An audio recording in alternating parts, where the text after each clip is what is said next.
জীবনের কঠিন সময়গুলো আমাদের ইমানের সবচেয়ে বড় পরীক্ষা। যখন সামনে অজানা ভবিষ্যৎ আর পেছনে ধেয়ে আসে বিপদ, তখন একজন মুমিন কাকে ভরসা করে?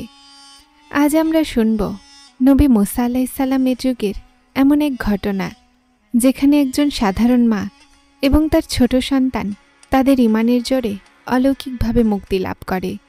গল্পটি কেবল ইতিহাস নয়, এটি একটি জীবন্ত শিক্ষা।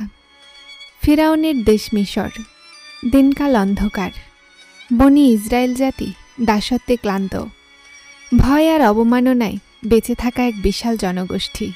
নবী মুসা আলাইহিসসালামের নেতৃত্বে আল্লাহর হুকুমে সেই জাতি এক রাতের আধারে দেশ ত্যাগ করে। হাজার হাজার মানুষ, বৃদ্ধ, নারী, শিশু হাঁটছে অজানা গন্তব্যে।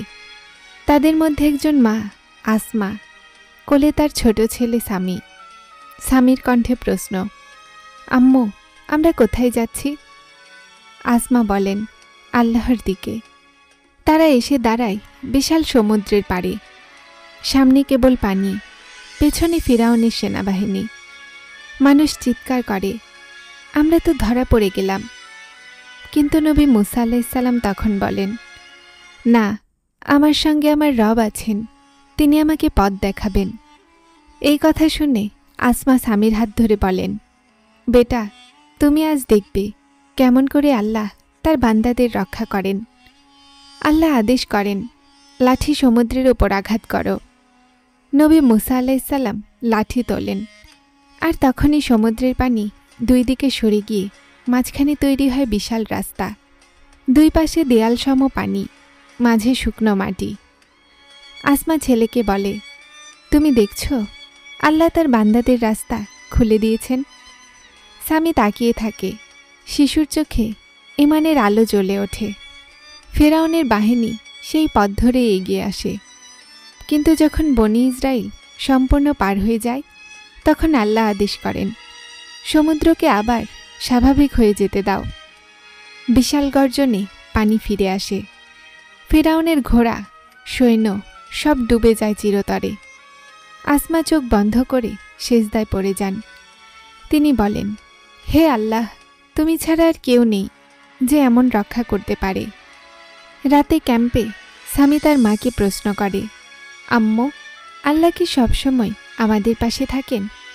আসমা বলেন, হ্যাঁ বেটা, যদি আমরা তার উপর ভরসা করি।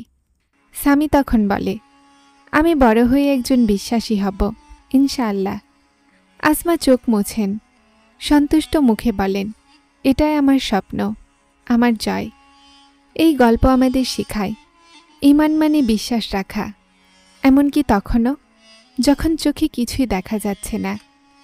তাওয়াক্কুল মানে শুধু দোয়া নয়, আল্লাহর ওপর আস্থা রেখে পথ চলা।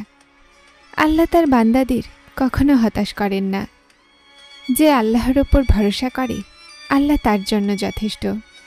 সূরা আত-তালাক। আপনিও কি জীবনের কোনো কঠিন সময় পার করছেন? মনে রাখবেন, আপনি একা নন, আল্লাহ আছেন। তার উপর ভরসা রাখুন, আর দেখবেন সমুদ্রও আপনার জন্য রাস্তা হয়ে দাঁড়াবে।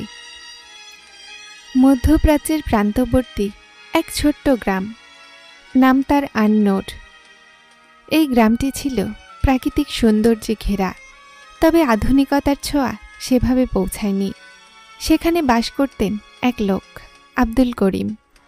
পেশায় একজন সাধারণ কৃষক, তবে অন্তরে ছিল অত্যন্ত পরহেজগার, আল্লাহভীরু এবং রাসূল সাল্লাল্লাহু আলাইহি ওয়াসাল্লামের সুন্নাহর অনুসারী। আব্দুল করিমের ছিল 3টি কন্যা, রায়হানা, হুমায়রা ও ফাতেমা। মা অনেক আগেই ইন্তেকাল করেছেন, তাই তিনি একাই কন্যাদের লালন পালন করতেন। তিনি কন্যাদের শুধু দুনিয়ার শিক্ষা নয়, আখিরাতের শিক্ষা দিয়েও গড়ে তুলতেন। প্রতিদিন রাতে তিনি কোরআন পড়তেন, আর কন্যারা তার পাশে বসে শুনত। তিনি বলতেন, আমার আদরের মেয়েরা, তোমাদের বিয়ে দিয়ে বিদায় দেব একদিন, কিন্তু যদি ঈমান ঠিক না থাকে তবে সবই বৃথা। তোমরা এমন জীবন গঠন করো যেন আল্লাহ তোমাদের উপরে সন্তুষ্ট থাকেন। রায়হানা ছিল বড় মেয়ে, গম্ভীর, ধীরস্থির স্বভাবের। সে খুব মেধাবী এবং ধার্মিক ছিল। 18 বছর বয়সে তার জন্য বিয়ের প্রস্তাব আসে। এক ধনী ব্যবসায়ীর ছেলে, নাম তার স্বামী। বাহ্যিকভাবে সবে ঠিক, ধনী, সুদর্শন, শিক্ষিত। কিন্তু আব্দুল করিম আগেই কিছু অনুসন্ধান করে জানতে পারেন স্বামীর পরিবার সুদের ব্যবসার সাথে জড়িত। তিনি চিন্তায় পড়ে যান। এদিকে রায়হানা কোরআনের এই আয়াত পড়ে, যারা সুদ খায় তারা কিয়ামতের দিন দাঁড়াবে ঠিক সেই ব্যক্তির মতো যাকে শয়তানি স্পর্শ করে বিকারগ্রস্ত করে দেয়। সূরা বাকারা 275। সে বাবার কাছে এসে বলল, আব্বা, দুনিয়ার সাময়িক সুখের চেয়ে আমি চাই আল্লাহর সন্তুষ্টি। আমি এই প্রস্তাব ফিরিয়ে দিচ্ছি। আব্দুল করিম কাঁদলেন আনন্দে। আল্লাহর ওপর ভরসা রেখে তারা সেই প্রস্তাব প্রত্যাখ্যান করলেন। হুমায়রা ছিল সবচেয়ে নরম মনের মেয়ে। সে গরিবদের সাহায্য করত, বিধবা নারীদের খাবার পৌঁছে দিত। তার ইচ্ছা ছিল ইসলামী জ্ঞান অর্জন করে সমাজে নারীদের ইসলামিক শিক্ষা দিতে। একদিন গ্রামে এক দরিদ্র শিক্ষক আসেন, নাম তার সালেহ। তিনি হুমায়রার দয়ার কথা শুনে খুব মুগ্ধ হন এবং আব্দুল করিমের কাছে প্রস্তাব দেন। এই বিয়ের জন্য কেউ রাজি হচ্ছিল না, কারণ সালেহ খুব গরিব অথচ দিনের জ্ঞান সমৃদ্ধ। আব্দুল করিম কন্যাকে জিজ্ঞাসা করলেন, হুমায়রা, তুমি কি এই প্রস্তাবে রাজি? হুমায়রা শান্ত গলায় বলল, আব্বা, যদি তিনি আল্লাহ ভীরু হন তবে গরিব হওয়া আমার জন্য লজ্জার নয়। রাসূল সাল্লাল্লাহু আলাইহি সাল্লাম নিজেও তো দারিদ্র্যের মধ্যেই নবুয়ত পেয়েছিলেন। এই উত্তরে আব্দুল করিম সিজদায় চলে গেলেন। বিয়ে হলো সাদাসিধে ছোট্ট এক অনুষ্ঠানে, আর হুমায়রার ঘর আলো করে আল্লাহর রহমত বর্ষিত হতে থাকল। ফাতিমা ছিল সবচেয়ে ছোট। সে ছিল প্রাণবন্ত, স্মার্ট, আধুনিক জ্ঞানেও সমৃদ্ধ। একদিন শহর থেকে তার এক আত্মীয়ের মাধ্যমে বিয়ের প্রস্তাব আসে। ছেলে উচ্চশিক্ষিত, বিদেশে পড়াশোনা করেছে, কিন্তু সে নামাজ পড়ে না, ইসলামের প্রতি শ্রদ্ধাশীল না। এই প্রস্তাব শুনে ফাতিমা দ্বিধায় পড়ে। দুনিয়ার দৃষ্টিতে ছেলে পারফেক্ট, কিন্তু তার মনে বারবার কোরআনের এই আয়াত ধ্বনিত হয়, তোমরা ঈমানদার পুরুষ ও নারীদের বিয়ে দাও তাদের মধ্য থেকেই, না হলে তারা তোমাদের ফিতনার দিকে টেনে নেবে। সূরা নূর 32। সে এক রাতে সিজদায় পড়ে কাঁদে। পরদিন সকালে এসে বাবাকে বলল, আব্বা, আমার জীবন দুনিয়ার নয়, আখেরাতের জন্য। আমি সেই ঘরে যাব না যেখানে নামাজ নেই, আল্লাহ ভীতি নেই। আব্দুল করিম চেয়ে থাকেন তার কন্যার মুখের দিকে। তিনি অনুভব করেন আল্লাহ তাকে এই 3 কন্যার মাধ্যমে সম্মানিত করেছেন।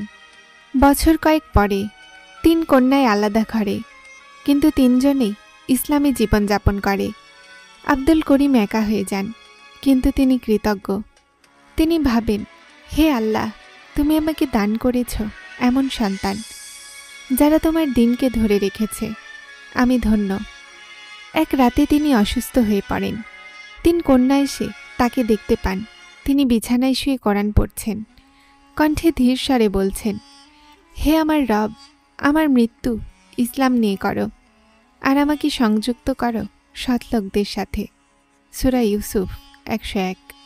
কয়েকদিন পরে তিনি ইন্তেকাল করেন সিজদার অবস্থায়।